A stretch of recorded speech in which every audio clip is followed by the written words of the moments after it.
ዛሬ እስቲ ጆሮአቸውን ለሚያማቸው ጆሮ ስር የሚወጣው ጆሮ ደግፍ የሚባለውን ነገር ታውቁታላችሁ አይደል? ጆሮ ደግፍ የሚባለውን ብዙ ህጻናቶችም ትልልቅ ሰዎችም እባጭ ነገር ይወጣባቸዋል አይደል? ምንድነው የድሮ እናቶች ምን ያደርጉ ነበረ?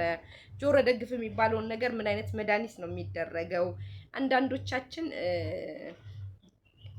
ታኝኮ ባቄላ ይተፋል እዛ አካባቢ ማለት ነው። በእናቶች በእኛ በባህላችን በኢትዮጵያዊ ባህላችን ይታኘክና ይተፋል። አለበለዚያ በጨርቅ ይታሰራል። ጆሮ ደግፍ ይባላል። በጨርቅ ይታሰራል። ሁለተኛው ነገር ደግሞ ምንድነው የሚደረገው? ላዩ ላይ የሆነ ሳር ይጠመጠምና ሳርና ሳንቲም ይደረግና እንዲደነግጥ ይባላል። በጨርቅና በሆነች ሲባጎ ነገር ገመድ ይታሰርና ሰርዶ ታውቃላችሁ?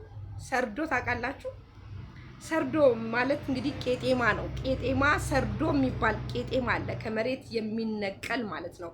እሱ ቂጡ ከመሬት ይነቀልና እነዚህ ሰርዶ የሚባሉ ቄጤማዎች የድሮ ቄጤማ፣ ይሄ ድፍን ቄጤማ አይደለም፣ ሳር የሚመስሉ ነው። እንደዚህ ረዘም ረዘም ያላቸው እንደዚህ የሆኑ 3-4 ፍሬ ያላቸው የሚያማምሩ እነሱ ሰርዶ ይባላሉ። እነሱ ከቂጣቸው እንገነጥልና ከቂጣቸው ስበን እሱ ይታኘክና ይታሰራል ማለት ነው። እንደዚህ ተደርጎ እዛ ጆሮአችን ላይ በቄጤማ በድፍን ቄጤማ እዛ አካባቢ ይታሰራል ማለት ነው።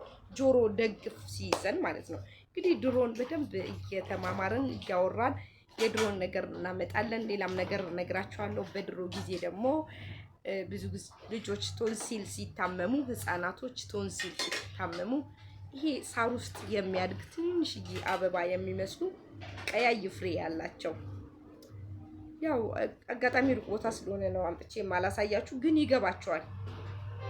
ሳር አካባቢ ይበቅላሉ።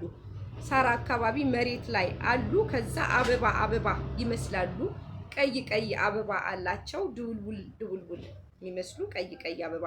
እንደውም ብዙ ጊዜ እኛ ድሮ ህፃን ሆነን ከመሬት ነቅለን ጆሮ ጌጥ እናደርጋቸዋለን። ልጥፍ ይላሉና ዳርዳራቸው እንደ ቅጠል እንደዚህ ዝርግት ያለች ጽጌረዳ የምትመስል ነገር አለች። እሷን ትታኘክና በጣም ነው የምታቃጥለው። በጣም ትታኘክና ጉሮሯችንን ዋጥ እንድናደርግ ይደረጋል ማለት ነው። አኝኩት ይባላል። እናኝካለን። የጉሮሮ መድኃኒት ነው፣ የባህል የጉሮሮ መድኃኒት። እኛ ግቢ ውስጥ በጣም ብዙ ነበርና እንደሱ እያደረግን አኝኩት እንባላለን። እያኘክን እንውጠዋለን። ምንም አይነት ቶንሲል ጉሮሮ ህመም ሆስፒታልም ሄደን አናቅም። እንደዛ ነው ያደግነውና ሁላችሁም እንደሱ ብታረጉ ብዬ ነው ያሰብኩት። እንደገና ሲቀጥል ደግሞ ሌላ ደግሞ አሁን እሱም ከሌለ ላይኖርም ይችላል። አሁን ብዙ ቦታ አይኖርም። አሁን ደግሞ ውሃ ለብ ታደርጉና ሎሚ፣ ጨው፣ ውሃ ለብ ታደርጋላችሁ ማለት ነው። ከዛ እሱን ጉሮሯችሁን ታኩረፈርፋላችሁ አረፋ እስኪወጣ። ሎሚ፣ ለብ ያለ ውሃ፣ ጨው ይደረግና አረፋ እስኪወጣ ድረስ ብላችሁ እዚህ አካባቢ በደንብ ታኩረፈርፋላችሁ። መቼ? ጠዋት በባዶ ሆዳችሁ ምግብ ሳትበሉ ጥርሳችሁን ቦርሻችሁ ከሆነ ጥርሳችሁን ቦርሻችሁ አፋችሁ ንጹህ ከሆነ በኋላ ያንን ጨው ሎሚ አፋችሁ ላይ አርጋችሁ ታኩረፈርፋላችሁ። 3 ጊዜ እያላችሁ ትተፋላችሁ። ይሄ የባህላችን ምርጥና ምርጥ የማያዳግም መድኃኒቶች ናቸው። እኔ አሁንም እሱን ነው የማደርገው። አንዳንዴ ጉንፋን ሊይዘን ሲፈልግ ቶንሲል ነው የሚጀምረን። ጉሮሮ ይበላናል፣ ያሳክከናል አይደለ እንላለን። እሱን ከምናደርግ ይልቅ ያንን ለ3 ቀን አኩረፍርፈን ብንተፋ በጣም ጤነኛ ነው የምንሆነው ነው የምላችሁና ይሄንን ባላችንን እኛን የሚመስል ኢትዮጵያዊ የሚመስል ነገሮቻችንን ብናደርግ በጣም ሁላችንም ወደ ተሻለው ወደ ኋላ እንመለሳለን። ይሄ ኋላውን ተይው ዘመኑን ምናምን ተው፣ እነሱን ተዋቸው። አየናቸው እኮ እያየናቸው ነው። ስንት አይነት በሽታ ስንት አይነት በመድኃኒት እየተሸከሙ ያሉትን በሽታዎች እያየን ነው። እና እንደሱ እናድግ። አለርጂ ሲገጥመን ደግሞ በገላችንን በግራዋ መታጠብ እኮ ነው የሚጠበቅብን። ገላችንን በግራዋ ፀጉራችን ቆርቆር ምናምን ሲያወጣ ፎሮፎር ሲያወጣ ሻምፖ ምናምን አሁን ኮንዲሽነር ፎሮፎር ያበዛብናል አይደለ? ምንድነው እሱ ችግሩ? እኛ በእንዶድ ልብስ አላጠብንም። እውነት በእንዶድ ገጠር አካባቢ ቆንጆ አረፋ ያለው እንዶድ ልብስ አልታጠበም። ስለዚህ ፀጉራችን በእንዶድ ፍትግ አድርገን እንጠበውና ቋቁቻውንና ይሄ ፎሮፎሩን እንየውማ እንዴት ሙልጭ አድርጎ እንደሚያጠፋ ስለዚህ የእኛን የሚያማምሩ ባህላችንን እንደው ሁላችንም ብንጠቀም ምን አይነት ፈውስ እና ሰላም እናገኛለን መሰላችሁ? እንደገና ደግሞ ሲቀጥል ደግሞ አሁን ሸረሪት ድር አስቸገረን ያላችሁ እናቶች አላችሁ አይደል? ሸረሪት ማለት ያው ሸረሪት እየሸናችባቸው መሰለኝ። ብዙ ጊዜ እንደዚህ ብዙ ግቢ ውስጥ ብዙ ሰው የሚኖር ከሆነ የማይጠራረቅ ከሆነ ሸረሪቶች ይኖራሉ። ህጻናቶች ላይም ትልልቅ ሰዎች ላይም ይሸናሉ። ግን ምንድነው የሚደረገው መሰላችሁ? ሸረሪት ያለበት ይሄ እንግዲህ ጠፍቷል። እኛ ግቢ የለም፣ ድሮ ነው ያለው። ሸረሪት ድር ጣራ ስርም ሊኖር ይችላል፣ ቆርቆሮ ስርም ሊኖር ይችላል። የሆነ ጥግ ስር ኩሽና ውስጥም፣ አብዛኛው ኩሽና ውስጥ ይኖራል። ጭስ ስለሚጨስ ማለት ነው። እንደዚህ አድርገው ድር ይሰራሉ። ይሄ ነጩ ለቁስልም ይሆናል ታውቃላችሁ። ግን ቁስል ኃይለኛ እያመረቀዘ አልድን ያለ ቁስል እሱ ያቺ ሸረሪት ድሯ አምጥታል። እንደ ጥጥ ነገር ናት ሸረሪት ድሯ ስትደመደም። ይሄ በሕክምና ያስቸገረ ቁስል እንዴት መድኃኒት እንደሆነች ብነግራችሁ።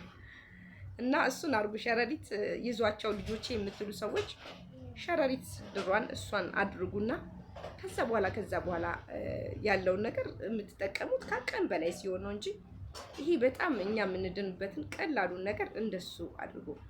እና እንደውም በዚህ አጋጣሚ ምን ትዝ አለኝ መሰላችሁ? ይሄ ሳየው ትዝ አለኝ። ይሄ ከጀርባ ያለው ስንደዶ ነው።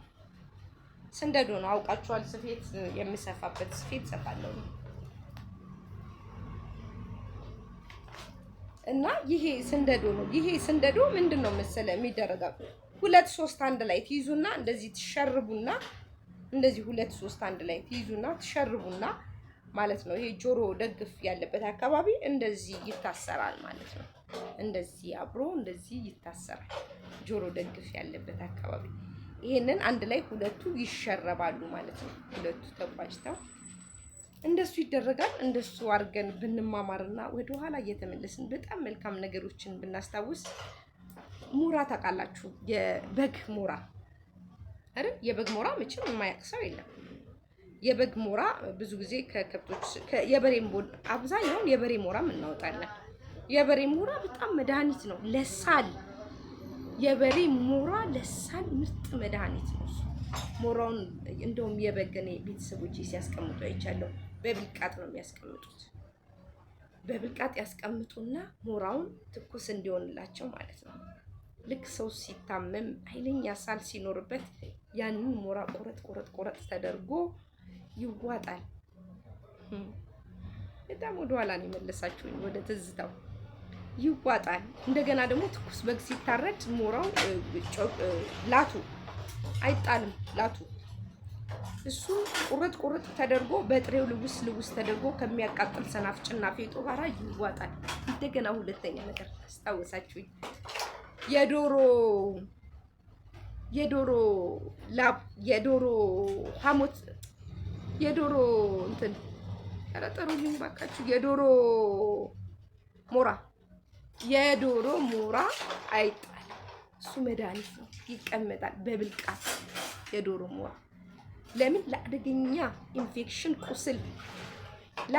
ኢንፌክሽን ቁስሎች እነዛ ሞራ መድኃኒቶች ይቀመጣሉ። እኔ ኢትዮጵያን ከሰማችሁልኝ እስከ መጨረሻው በጣም ብዙ ነገር አብረን እንማማራለን። የረሳቸውን እናስታውሳለን፣ ወደኋላ እንመለሳለን። አጠገባችን ያሉ በጣም ቀላል ነገር የሚጠቅሙን ይሄ ትውልድ የማያውቀው እኛ የምናውቀውን እናንተ የምታውቁትን እንማማራለን። ከዚህም ውጪ ሌላ ነገር ካለ ደግሞ ጥያቄ ብትጠይቁኝ እናንተ የምታውቁትን ብታስረዱኝ አሪፍ ነው እና ይሄንን ተጠቀሙና እስቲ ጥሩ ነገር አብረን እንሰራለን ማለት ነው። መልካም ውሎ። እስከ መጨረሻው ከሰማችሁ ጥሩ ነገር ታገኙበታላችሁ። ይመቻችሁ። መልካም ቀን ይሆንላችሁ ለሁላችሁ።